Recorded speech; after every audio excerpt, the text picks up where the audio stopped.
আমি অনেকগুলো হাদিসও দেখতেছিলাম। তো আপনার কাছে বলেন কি তো মনে, একটা হাদিস। দু একটা হাদিস বলবো। একটা বলেন।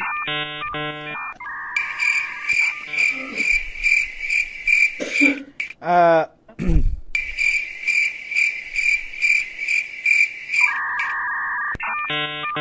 এইটা, আসসালামু আলাইকুম রহমতুল্লাহ। আজকের ভিডিওটা একটা honest review about debate between Khaled Mohiuddin and doctor Enayetullah Abbasi. গতকালকে এই টক শোটা আপনারা হয়তো অনেকেই দেখছেন, যেটা এনায়েতুল্লাহ আব্বাসী এবং খালেদ মহিউদ্দিনের দুইজনের মধ্যে হয়েছে। এবং টক শো না, ঠিক ডিবেট বলা যেতে পারে। অনেক, যদিও টক শো, বাট এটাকে ডিবেটের পর্যায়ে নিয়ে যাওয়ার চেষ্টা করছে হোস্ট। তো এইটাতে আমি আসলে কি দেখলাম, আমি পুরোটা দেখার চেষ্টা করছি। এবং এখান থেকে কি কি বিষয় আগামী দিনে যারা ইসলামী শরিয়াকে বাংলাদেশে প্রাসঙ্গিক করতে চান তাদের জন্য কি কি পয়েন্ট মাথায় রাখা দরকার, সেইগুলো নিয়ে আমি কথা বলবো যতটুকু আমি নোট করছি। এবং বলে রাখা ভালো, উভয় দিকেই খালেদ মহিউদ্দিন একজন উপস্থাপকের জায়গা থেকে বা একজন সাধারণ মানুষ হয়েও, সাধারণ শিক্ষায় শিক্ষিত হয়েও শরিয়ার বিষয়ে সে, বোঝা গেছে তার প্রশ্ন দেখে যে সে মোটামুটি মাসখানিক এটা নিয়ে পড়াশোনা করছে।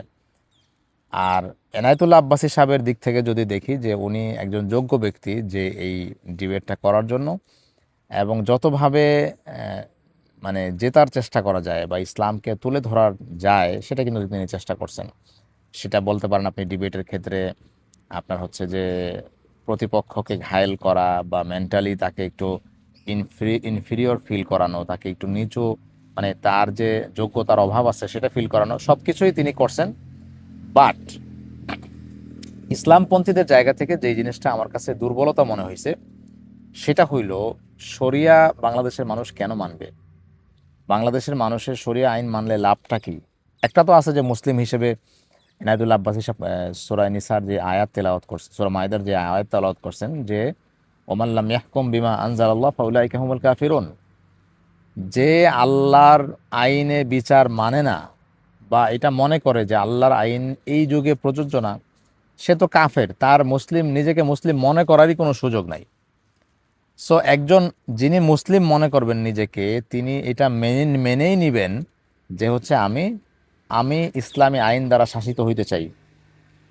বাট এটা সামগ্রিকভাবে দেশের সব ধরনের মানুষকে, নাস্তিক বলেন, হিন্দু বলেন, বা মডারেট মুসলিম বলেন, বা আহ, আধা মুসলিম বলেন, সবাই কেন ইসলামী আইনের প্রতি শ্রদ্ধাশীল হবে বা কেন মনে করবে যে ইসলামী আইন আমার দরকার, সেইটা মানুষকে বোঝানোর জন্য আলেমদেরকে ব্যাপক, নতুন করে ব্যাপক গবেষণা করা দরকার।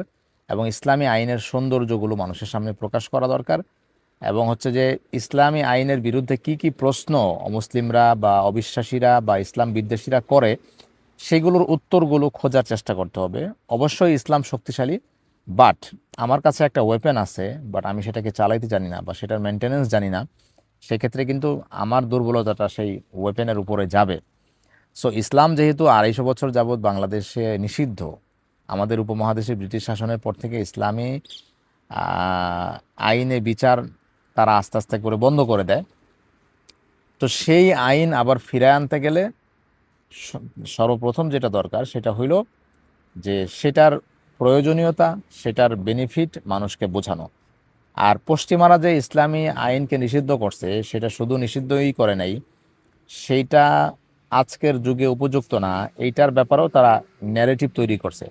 সো ইসলামী আইন যদি বাংলাদেশের মুসলমানরা ফিরে আনতে চান, আপনারা যারা এটা নিয়ে কাজ করতেছেন, তারা বাংলাদেশি আলেমদের সাথে লিয়াজু করে তাদেরকে বোঝানোর চেষ্টা করবেন, বা তাদের কাছে আপনাদের প্রজেক্টগুলো, আপনাদের রিকোয়ারমেন্টগুলো দেওয়া উচিত, যে হচ্ছে ওনারা কি কি বিষয়ে আপনাদেরকে হেল্প করবেন। তাহলে উভয় পক্ষ মিলেই কিন্তু ইসলামী আইন বাংলাদেশে বাস্তবায়ন এবং প্রাসঙ্গিক হওয়ার দিকে আগায় যাবে। এবার আসি মূল পয়েন্টে। খালেদ মহিউদ্দিন যে প্রশ্নগুলো করছে, কিছু প্রশ্ন আছে এরকম, সেই প্রশ্ন দেখে বোঝা যায় যে উনি আসলে ইসলামী আইনের বিষয়ে বা ইসলামী আইনটা কি এটা উনি ভালো বুঝেন না। যেমন উনি প্রশ্ন করছেন যে হুজুর, ইসলামী শরিয়া সবাই চায়, কিন্তু দেখা যায় যে আলেমদের মধ্যে অনেক মতানৈক্য এটা কি হানাফি ইসলাম হবে নাকি শাফি ইসলাম হবে নাকি মালিকি নাকি সালাফি? এই প্রশ্নটা যদি কেউ করে, তার মানে বোঝা যাবে যে ইসলামী আইন সম্পর্কে ইসলাম সম্পর্কে তার কোনো ধারণা নাই।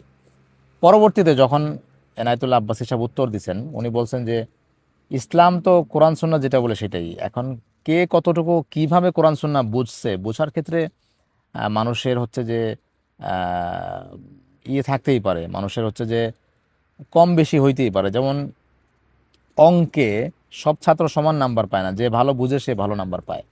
তো একটা বিষয় এখানে স্পষ্ট যে হুদুদের বিষয়ে, যেটা হচ্ছে যে শাস্তি, ইসলামের শাস্তি, জেনার শাস্তি কি হবে, চুরির শাস্তি কি হবে, এগুলো কোরআনের আয়াত আয়াত দ্বারা স্পষ্ট লিখিত আছে। সো এইখানে কোনো ইমাম বিরোধ করেন নাই, বিরোধ করার সুযোগও নাই। এই জিনিসটা আমাদের বুঝতে হবে যে ইসলামের যে বিরোধ সেগুলো কিন্তু শাখাগত বিষয়ে। যেমন নামাজ 5 ওয়াক্ত, এটা নিয়ে কোনো আলেমদের মধ্যে বিরোধ নাই। শাখাগত বিষয় নিয়ে বিরোধ আছে যে নামাজে আপনি হাত বাঁধবেন কিনা, হাত না বাঁধলেও আপনার নামাজ হয়ে যাবে। তো এটা আমাদের আসলে বুঝতে হবে, যেটা খালেদ মহিউদ্দিন সাহেব যখন প্রশ্ন করছেন তখনই বোঝা গেছে যে উনি এটা বুঝেন নাই, যার কারণে উনি এই প্রশ্নটা করছেন। তবে ওনার ক্ষেত্রে না বোঝাটা খুবই মানে খুবই স্বাভাবিক। কারণ হচ্ছে যে দুঃখজনক বিষয় হলো বাংলাদেশে প্রাইভেট যে শিক্ষা ব্যবস্থা, যে বা সরকারি শিক্ষার বাইরে কোরআন সুন্নাহ থাকলেও সরকারি শিক্ষায় কিন্তু কোরআন সুন্নাহ আমরা ঢোকাইতে পারি না। এটা আমাদের সবার ব্যর্থতা। তো এইটা ছিল একটা বিষয়। আরেকটা বিষয় হচ্ছে যে আহ, খালেদ মহিউদ্দিন এমন কিছু প্রশ্ন করে বসছে, যে প্রশ্নগুলো শুনলে মনে হয় যে ইসলামী আইনের মধ্যে সমস্যা আছে। যেমন বাবা যদি ছেলেকে হত্যা করে, বা হচ্ছে যে আহ, দাদা যদি নাতিকে হত্যা করে, তাহলে সে হত্যার বিষয়ে বিচার কি হবে। আরও কিছু বিষয় সে তুলে আনছে, যেটা দিয়ে বোঝা গেল যে সে আসলে ইসলামকে কি কি বিষয়ে, মানে এটা অযৌক্তিক না, সে যেহেতু একটা বিরোধী পক্ষের প্রশ্নগুলো তোলার চেষ্টা করছে, সো সেটা করতেই পারে। বাট একটা জিনিস মনে রাখতে হবে, খালেদ মহিউদ্দিনের যে প্রশ্নের ধরন বা তার যে মেন্টালিটি, এটা দেখে মানুষ বুঝতে পারছে যে সে আসলে ইনিয়ে বিনিয়ে ইসলামী আইনটাকে এই সময়ের জন্য অযোগ্য প্রমাণ করতে চায়। এটা কিন্তু একজন মুসলমানের কোনো করার সুযোগ নাই। এটা কিন্তু বাংলাদেশের মুসলমান বুঝে। বাংলাদেশের মুসলমানরা বলদ না যে হলো আপনি আপনার ইন্টারেস্টের জায়গা কি। একজন উপস্থাপক যখন প্রশ্ন করে, কোন প্রশ্নের উত্তর পাইলে সে খুশি হয়, কোন প্রশ্নের উত্তর না পাইলে সে খুশি হয়, এটা কিন্তু মানুষ বোঝে।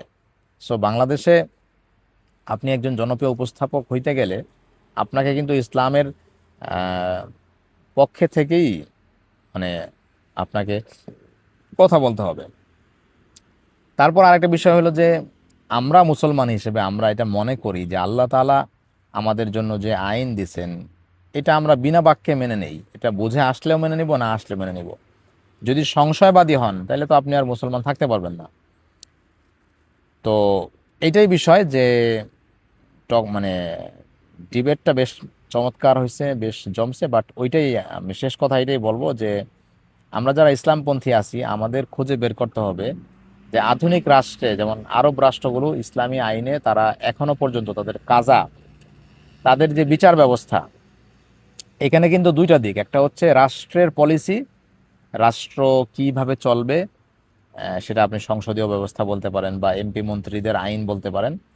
আর একটা হলো বিচার ব্যবস্থা। আরব রাষ্ট্রগুলো রাজতন্ত্র হইলেও, অর্থাৎ রাজ্য পরিচালনার মূল নীতির ক্ষেত্রে তারা ইসলাম না মানলেও বিচার ব্যবস্থায় কিন্তু তারা এখনো ইসলাম মানে, যার কারণে তাদের অপরাধ এখনো কমে আসছে এবং তাদের বিচার কিন্তু আলেমরাই করে।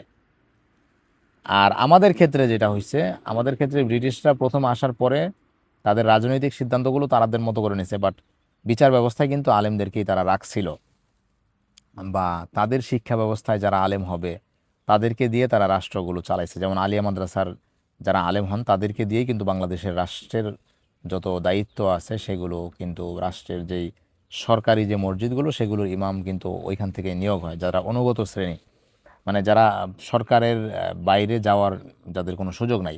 যাই হোক, সেটা ভিন্ন আলাপ। তো এখন কথা হয়েছে যে বাংলাদেশের আলেম সমাজ যারা আছেন, ওনাদের একটা দায়িত্ব হবে যে আধুনিক রাষ্ট্রগুলোতে বা আরব রাষ্ট্রগুলোতে ইসলামী আইনে বিচার হওয়ার কারণে তাদের অপরাধের পরিমাণ কতটা কম। বিপরীত দিকে আমাদের ওয়েস্টার্ন আইনে বিচার হওয়ার কারণে আমাদের অপরাধের প্রবণতা কত বেশি। ওয়েস্টার্ন আইন বলে যে তুমি অপরাধীকে সুযোগ দাও, এই যে উকিল টকিল বিভিন্ন রকম ব্যবস্থা, এটা ওয়েস্টার্ন আইনের কথা। তো আমাদের আসলে এই জিনিসগুলোতে কাজ করতে হবে। তাহলে আমরা ইসলামী আইনের সৌন্দর্যগুলো মানুষের সাথে সামনে যদি প্রকাশ করতে পারি, তাহলেই আসলে ইসলামকে আমাদের দেশে বাস্তবায়ন করার পথটা সহজ হবে। আসসালামু আলাইকুম রহমতুল্লাহ।